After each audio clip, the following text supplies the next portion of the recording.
Now we start this hour in the Middle East, where the World Health Organization said the Israeli military attacked its staff residence and main warehouse in the Gazan city of Deir al-Balah, compromising its operations in Gaza.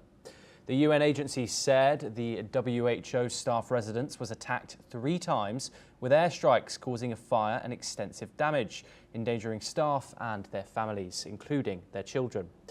Israeli tanks pushed into southern and eastern districts of Deir al-Balah for the first time on Monday, in an area where Israeli sources said the military believes hostages may be held. WHO said the Israeli military entered the premises, forcing women and children to evacuate on foot towards al-Mawasi amid active conflict. 2 WHO staff and 2 family members were also detained.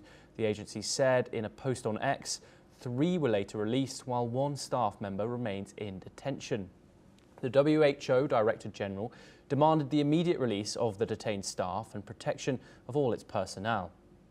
We're now joined by our guest, Dr. Emmanuel Navon, who's an international relations lecturer at Tel Aviv University and senior fellow at the Jerusalem Institute for Strategy and Security. He joins us live from Tel Aviv.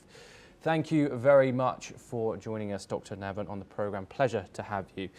I first want to get onto this attack that's happened at a WHO headquarters. The organisation has stated that it had provided the exact GPS coordinates of its staff residence and main warehouse to all parties, marking these sites protected under international law.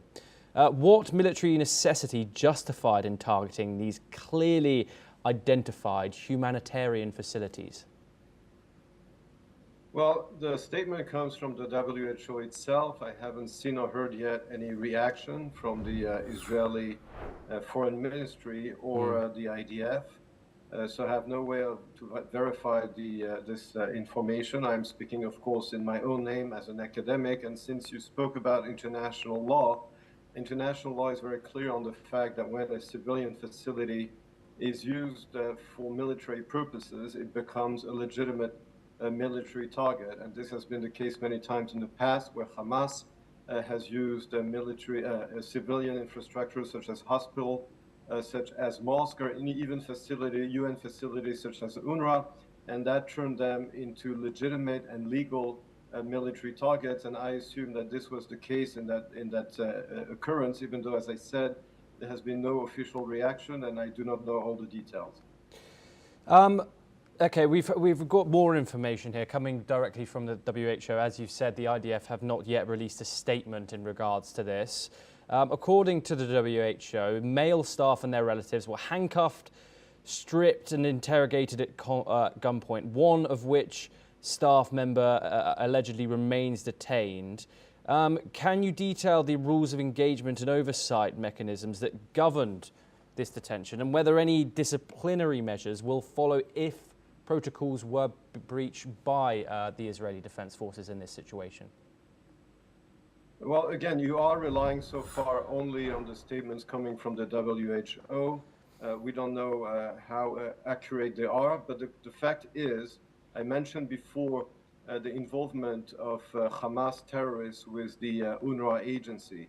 So there have been, in fact, precedents and proven cases of UN agencies or their staff being directly and actively involved in terrorist attacks and in military activities against the IDF and against Israeli civilians. So my assumption is that in this case, those WHO workers were in fact Hamas terrorists, as was the case in the past in many instances with UNRWA, for example. Dr. Navon, you are staying with us. We have a related development to discuss.